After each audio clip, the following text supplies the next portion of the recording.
goal setting.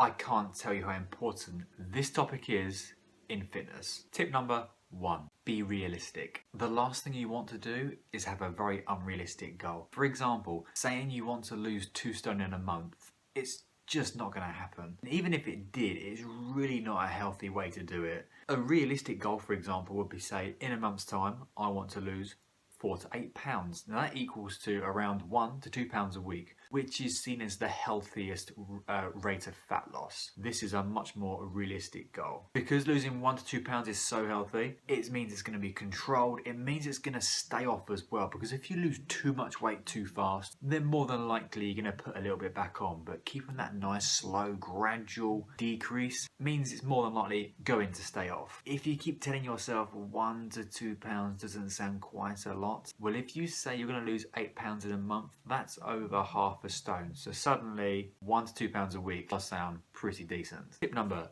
2, set up mini goals in between your main goal. Let's say your main goal is to say, in 6 months time, I want to have lost 2.5 stone. And yes, it's very reasonable, it's definitely doable. But it's gonna be quite stressful mentally more than physically, because 6 months is a long time to think. And you're gonna have to be very patient, and you're gonna have some very, very low days if you think of it like that. My advice would be to break up that 6 months into mini goals to start off with.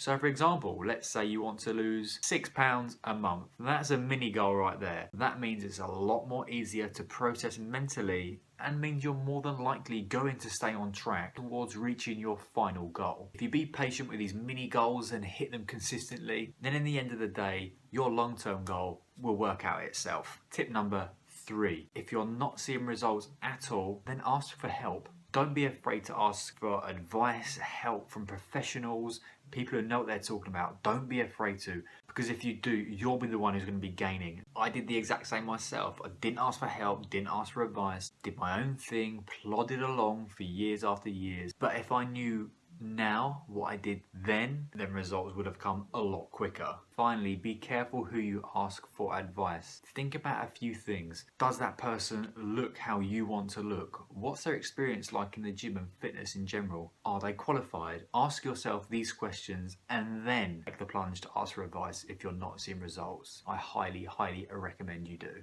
Lastly, tip number 4, be patient. Your final goal won't be a straight line. There's going to be twists, there's going to be turns, there's going to be ups, there's going to be downs. You're probably going to go through every emotion you can possibly think of.